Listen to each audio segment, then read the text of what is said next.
Right after the Waqf Amendment Bill was passed in both houses of the Parliament, protests erupted across many parts of India, including Kolkata, Chennai, Ahmedabad, and Mumbai. Members of the community staged a protest at Park Circus Crossing in Kolkata, demanding the immediate withdrawal of the Waqf Amendment Bill 2025. Now, the demonstrations, which began after the Friday namaz prayers, saw large crowds blocking key roads in the city and raising slogans against the legislation. Various Muslim organizations in Ahmedabad also staged protests opposing the bill's provisions. In Chennai, party members of TVK staged a statewide protest on Friday. TVK party cadre and members of the Muslim community participated in protests across the state of Tamil Nadu, including 6 locations in Chennai.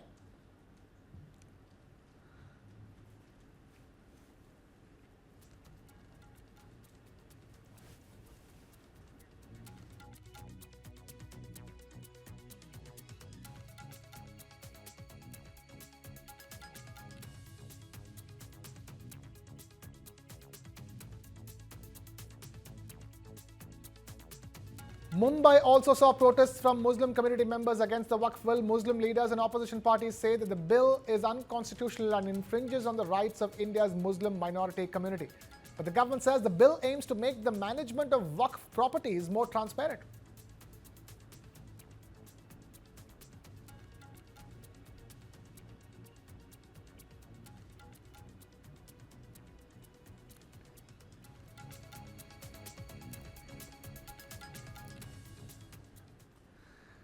Meanwhile, the matter has reached the Supreme Court. Congress party leader Mohammad Jawed has filed a petition in the Apex Court against the bill.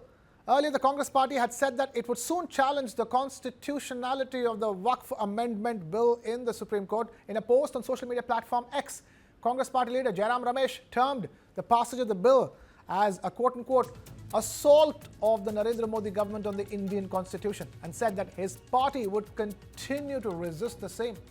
The Congress party will very soon be challenging in the Supreme Court the constitutionality of the Waqf Amendment Bill 2025.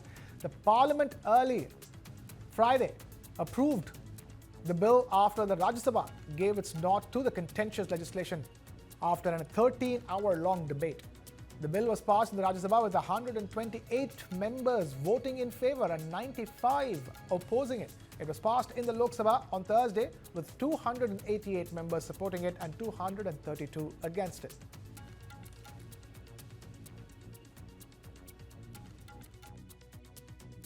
Lok Sabha और राज्यसभा से पारित हुआ है। अभी इसे गुजरना है राष्ट्रपति के कंसेंट पे, उसके बाद लीगल बैटल से गुजरना है। ये सब हो जाने दें, हमें वही करना है जो संवैधानिक हो। मोदी जी की तरह, बीजेपी की तरह हम कोई असंवैधानिक कदम नहीं उठाएंगे। हम मानते हैं कि मौजूदा जो पारित हुआ है लोकसभा राज्य से, ये अनकॉन्स्टिट्यूशनल है, पूरी तरीके से ये उल्लंघन करता है जो मूलभूत अधिकार 25, 26, 14, 15 भारत के संविधान में हैं। तो हम उस पर अध्ययन करने के बाद कदम उठाएंगे और हम कोई असंवैधानिक कार्य न करेंगे और न चाहेंगे देश में।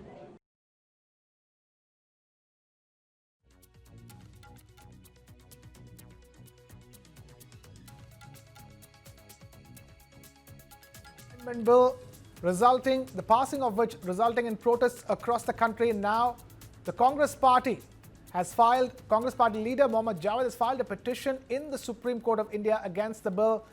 Bear in mind, the Congress party had said right after the bill being passed in the Indian Parliament that it would soon challenge the constitutionality of the Waqf Amendment Bill. This came after Tamil Nadu's Chief Minister M.K. Stalin too said that he will and the Tamil Nadu government will question the validity of the Waqf Amendment Bill. Bear in mind, the Parliament approved the bill today, that's Friday, where the Rajya Sabha gave its nod finally to the contentious legislation, and that final nod coming in after a 13-hour-long debate. We have my colleague Piyush Pandey now joining us on the phone line for more. Piyush, talk to us. Protests erupting across the country after the bill was passed in the Rajya Sabha, and now you have the Congress party taking the matter to the Supreme Court, and they're not alone. The MK Stalin and the DMK already said that they will. Krishna, now awaiting President assent actually, but a petition has been filed before Supreme Court by Congress Member of Parliament, Mohammad Javed, and he challenged Waqf Amendment Bill basically. Whenever the assent has been given by President, then the Supreme Court will hear this matter, and Javed, the Congress party whip in Lok Sabha, was a member of the Joint Parliamentary Committee on the Waqf Amendment Bill of 2024. He has contended that the law violates Article 14, basically right of equality, Article 25, freedom of practice religion, 26, freedom of manage religious affairs, Article 29, minority rights, and 300A, right to property of the Constitution. So now he filed only the petition, but Supreme Court will hear after assent of President. Otherwise, if only he challenged only bill, so Supreme Court doesn't have power to hear against the Parliament, which has been passed by Parliament, and when the assent has been taken by President, then the Supreme Court will hear this matter, because there is a judicial review, and the judicial review after the assent of President. Yeah, Krishna. Piyush Pandey there joining us. But Piyush, talk to us now that the matter is at the Supreme Court. It won't be just the Congress party, it will be others as well who will be looking to challenge the validity, the constitutional validity of the bill at the top court. Basically, Krishna, there is a need of understanding. No one can challenge constitutional validity of bill. Basically, whenever the presidential assent as given by a passed bill by Lok Sabha or Rajya Sabha, both houses, and then President, whenever give that assent, then they can challenge the act only in Supreme Court, because judicial review has only granted by a power to Supreme Court to judicial review of a act. They cannot, basically Supreme Court cannot judicial review any bill whichever passed by both houses.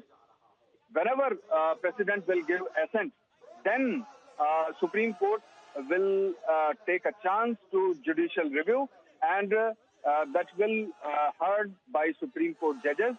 But now they have filed the petition, but the relevancy of petition is nil, because there is no article given any right to Supreme Court or any court to judicial review of any bill which has been passed by Lok Sabha or Rajya Sabha or both houses.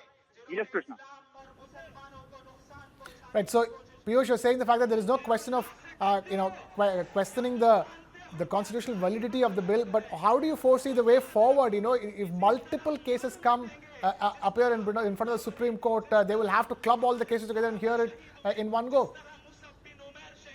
Yeah, Krishna, the many petitions will be filed in future. Basically, whenever President will give assent to this bill, after that, the many of parties which are in opposition, and many of other institutions like NGOs and human rights associations or Muslim personals and Muslim Personal Law Board, they also file a petition after the assent given by President. But Javed has filed before that assent, and there is no chance to judicial review of a bill. So there is only a chance he can do the matter, that will he will file an application in Supreme Court after assent of given by President, and Supreme Court will give chance to amend that petition. But if he pursue this matter to quash the bill, Supreme Court doesn't have constitutional power to struck down a bill. Basically, the judicial review only Supreme Court can judicial review only after President's assent. Otherwise, the bill constitution validity cannot be challenged in Supreme Court. Piyush Pandey there, breaking that down in terms of what the hearing at the Supreme Court will be all about. Meanwhile, protests have broken out across the country in many parts of India, including Kolkata, Chennai, Ahmedabad and Mumbai. Visuals on the screens of the protests against the Waqf Amendment Bill taking place in Kolkata. Members of the Muslim community staging a protest at the Park Circus crossing in Kolkata, demanding the immediate withdrawal of the Waqf Amendment Bill. The demonstrations began after the Friday prayers saw huge crowds blocking key city roads and raising slogans against the legislation. On the screens now are visuals of the protests against the Waqf Amendment Bill from Bihar. These are the latest protests in Jamui in Bihar. Various Muslim organizations conducting protests across the country.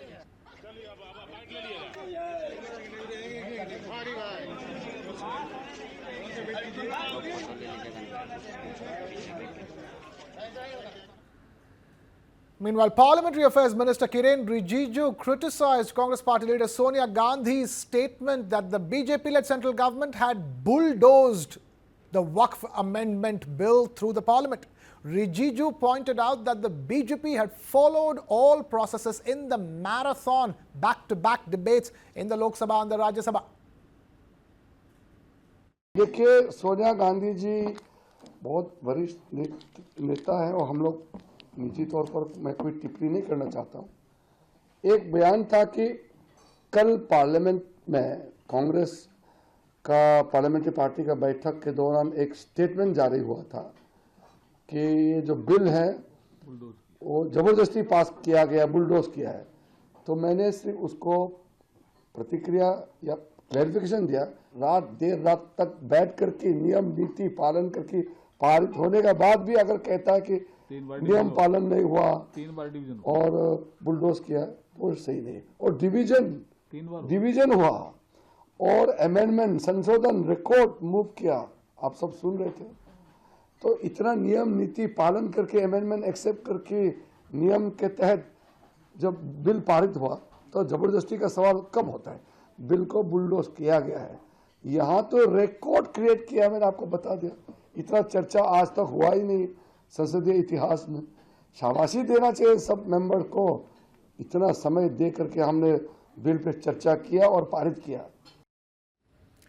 Shifting focus to Kerala now, where Chief Minister Pinarayi Vijayan is facing fire following the probe against his daughter Veena in the Cochin Minerals and Rutile Limited scam case. Police used water cannons to disperse the protesting Bharatiya Janata Yuva Morcha members in Kerala's capital Thiruvananthapuram.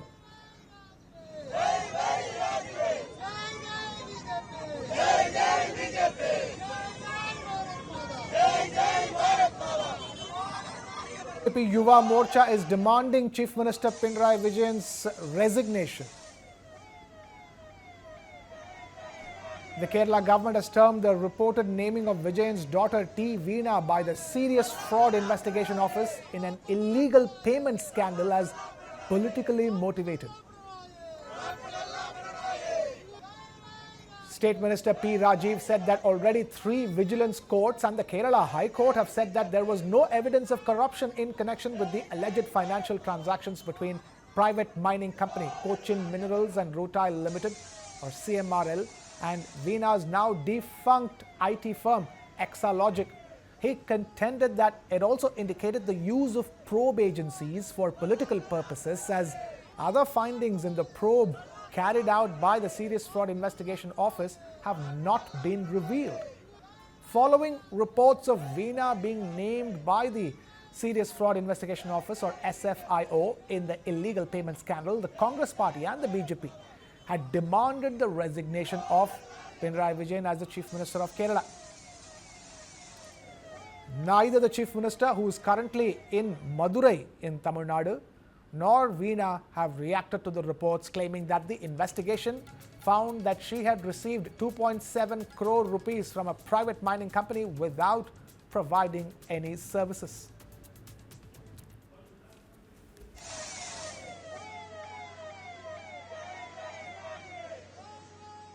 If a charge sheet has been filed against the Chief Minister's daughter of a serious fraud, then the Chief Minister has no authority to continue in power. Because one, moral responsibility. Second, Chief Minister is the authority for KSIDC, Kerala State Industrial Development Corporation, which owns 13% shares in the company against whom this is being investigation is happening. So it means he has committed a fraud. His daughter has accepted the money, he has paid the money. Means the government company which owns 13% shares in the CMRL, who has paid bribe to the Chief Minister's daughter. So CM commits a crime, the company owned by the Chief Minister, Government of Kerala commits a crime, and his daughter benefits. What is the quid pro quo in the whole thing? That is to be investigated. Serious fraud investigating office included the daughter of our Honorable Chief Minister as an accused person, and she was implicated in the case. Now she has to face the trial. The allegation is that she received and her company received 2.7 crores rupees from a private company without providing any service to that company. This is a very serious allegation. So the opposition in Kerala is demanding the resignation of the Honorable Chief Minister. He has to resign. He has to take the moral responsibility for the same, because this is a serious case. Prime Minister Modi met Bangladesh's interim chief advisor Modi-Yunus in Bangkok on the sidelines of the BIMSTEC summit. This is the first ever meeting between Prime Minister Modi and Yunus after the political upheaval in Bangladesh in August 2024 when Sheikh Hasina's government was ousted. This interaction comes at a time when India has been vocal about the rights of the minority communities in Bangladesh, raising concerns over ongoing atrocities. The visit also coincides with the BIMSTEC summit, where leaders from 7 member nations, including India, Sri Lanka, Nepal, Bhutan, Myanmar, Thailand and Bangladesh, are participating. Meanwhile, India's Ministry of External Affairs in its press briefing said that both leaders agreed on border arrangements. Prime Minister Modi also raising concerns over the condition of minorities in Bangladesh and demanding that their security be ensured. The two leaders also discussed Sheikh Hasina and her extradition. Prime Minister also met today with Professor Modi-Yunus, the Chief Advisor of the interim government of Bangladesh. Prime Minister reiterated India's support for a democratic, stable, peaceful, progressive and inclusive Bangladesh. He underlined that India believed in a people-centric approach to the relationship and highlighted the cooperation between the two countries over a long period of time that has delivered tangible benefits to people in both countries. Mohammad Yunus और प्रधानमंत्री मोदी की मुलाकात हुई, तो क्या उसमें शेख हसीने के मुद्दे पर भी बातचीत हुई है? और दूसरा, क्या अल्पसंख्यकों पर जो अत्याचार हो रहा है उस मुद्दे को भारत ने और जोरदार तरीके से उठाया है? और चुनाव को लेकर भी कोई बातचीत हुई? बांग्लादेश में चुनाव कब होंगे? देखिए, जहाँ तक शेख हसीना का सवाल है और उनके सिलसिले में जो बांग्लादेश की ओर से एक निवेदन आया है, मैं इसके बारे में इस समय पे इसके बारे में बातचीत हुई थी और जो हमारे स्पोक्स पर्सन हैं उन्होंने पहले ही इसके बारे में आपको अवगत किया है कि हमारे पास इस मुद्दे पे एक निवेदन आया है। इस समय इस विषय पे कुछ और कहना मेरे लिए उचित नहीं होगा। माइनॉरिटीज़ की, अल्पसंख्यकों की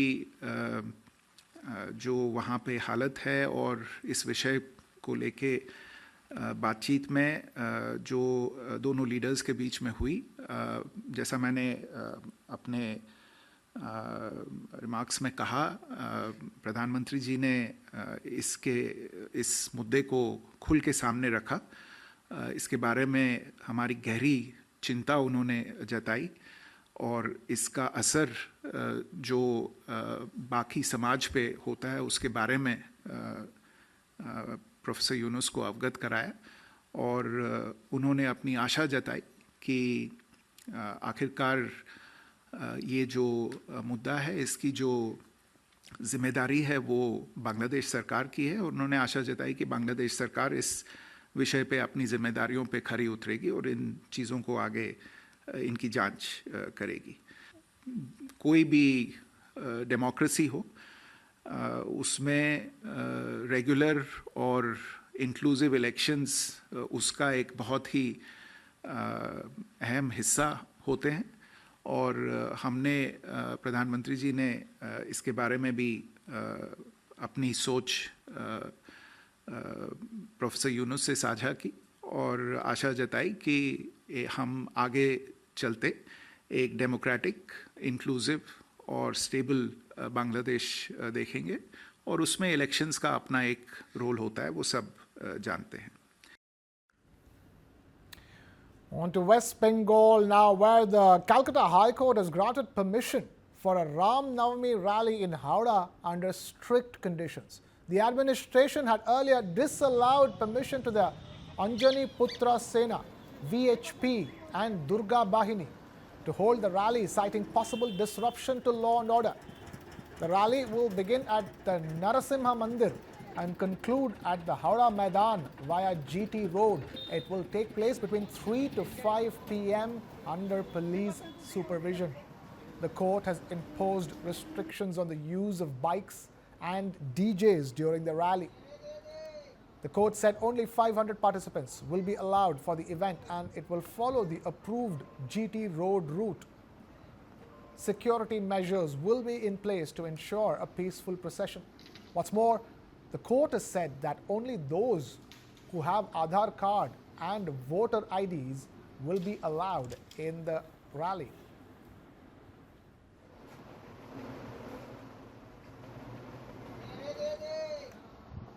हर पुलिस स्टेशन से रामनवमी का जो कार्यक्रम करने के लिए जो ऑर्गेनाइजेशन काम कर रहा है उसका जो सेक्रेटरी प्रेसिडेंट उनको दे रहा है और पुलिस कोऑर्डिनेशन मीटिंग की नाम पर सीधा थ्रेट कर रहा है। आप मेरा एक सैंडल देख लीजिए किस तरीके से पुलिस का इलीगल तरीके से एक कंडीशन आरोप कर रहा है और किस तरीके से कोऑर्डिनेशन मीटिंग में पुलिस का IC, DSP, additional SP rank का ऑफिसर लोग ने सीधा थ्रेट कर रहा है हिंदू लोग को, कुछ होगा तो देख लेगा। Now, Tamil Nadu's Chief Minister M.K. Stalin has called an advisory meeting of all MLAs at the Secretariat on the 9th of April after the centre formally rejected the state's demand to exempt students from NEET for medical admissions. The state earlier forwarded a bill seeking exemption, followed by detailed clarifications, but the centre denied the request, expressing disappointment. Stalin stated that the plea was rejected despite all efforts. The meeting aims to discuss the next steps forward with leaders across party lines expected to attend, as NEET exemption remains a major political and educational concern in the state of Tamil Nadu.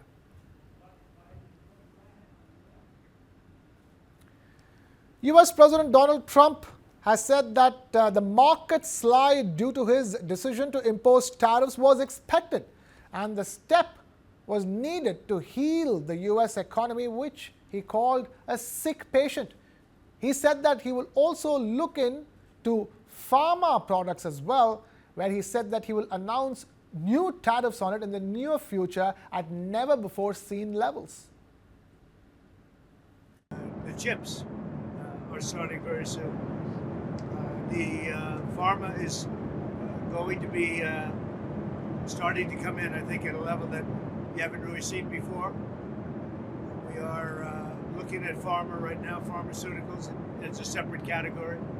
And we'll be announcing that sometime in the near future, not too distant future. That's under review right now. Donald Trump's tariffs have sparked a wave of debates on social media, turning it into a black and white issue. Yes, quite literally. Penguin memes have gone viral after he imposed tariffs on an island home to the flightless birds, but with no human population. I'm not kidding. Let me tell you more about this interesting piece of news. Australia's remote uninhabited islands in the Antarctic and a tiny territory with barely any exports woke up on Thursday to find themselves caught up alongside global heavyweights in US President Donald Trump's sweeping tariff regime, leaving locals and officials baffled.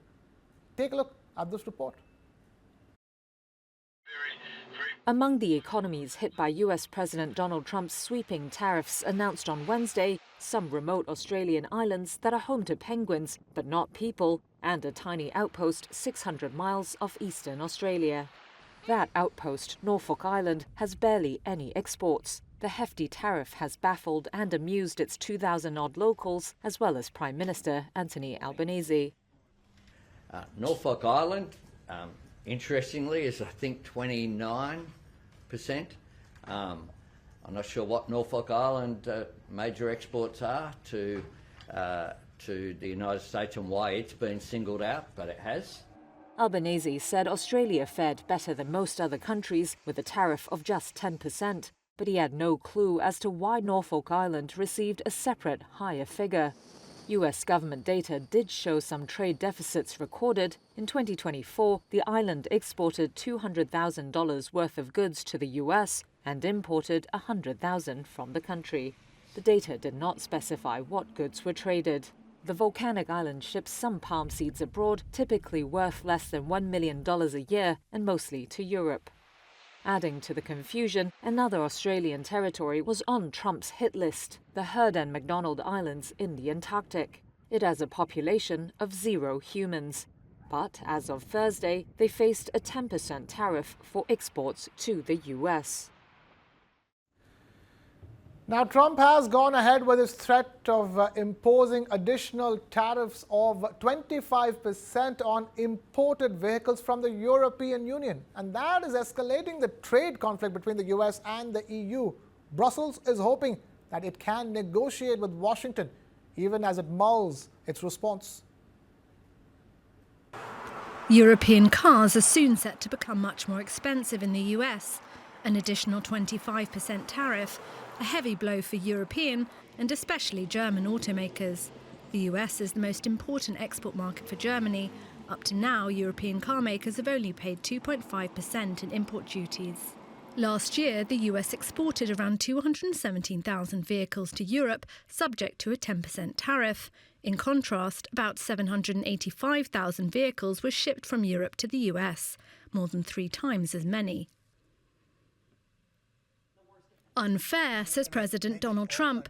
With these tariffs, he wants to reduce imports of European cars and instead boost domestic production in the US. The idea? More factories and more American jobs. But most German vehicles sold there are already being built locally. German automakers such as BMW, Mercedes-Benz and Volkswagen produced 844,000 vehicles in the US last year, a record high, and imported only 445,000 vehicles. Still, the new tariffs are likely to make even US-made cars more expensive because many parts come from abroad and will soon be affected by the new duties as well. Experts fear that manufacturers will pass on the increased costs to customers. As a result, cars in the US will become more expensive.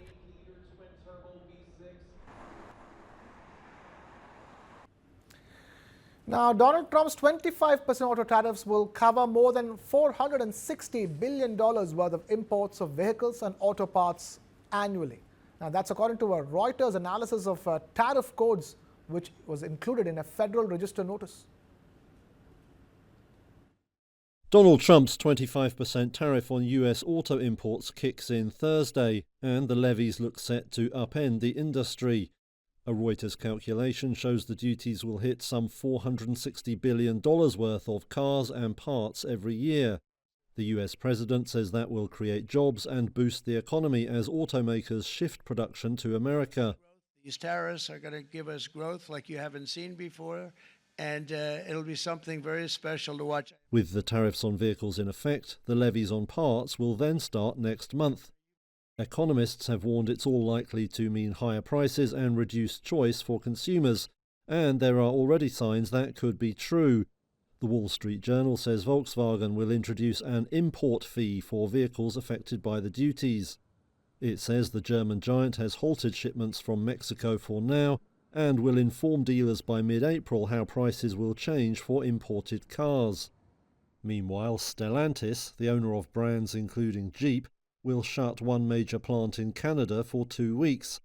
That's according to a union official there, who said the move was driven by the new tariffs.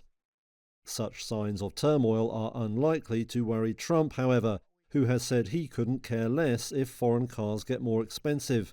He says Americans can just buy locally made autos instead. Ford has said it will offer big discounts from Thursday in a bid to make that happen. But many big-selling vehicles from US brands are actually made overseas or are full of imported parts. Trade expert Vladimir Tyazelnikov at the University of Sydney says that means the levies may not produce the effect Trump wants. Many of those tariffs, they are imposed on parts and components, on inputs, which are used in production of American goods. So the effect on many industries, such as car manufacturing, could be the opposite. It would make goods produced in the US more expensive and therefore less competitive on international markets and less affordable in the domestic American market. For now, prices may not rise immediately as dealers have pre-tariff cars in stock, but a surge in sales over the first quarter of the year suggests consumers are rushing to snap up those vehicles. Once they're gone, price rises may not be far behind.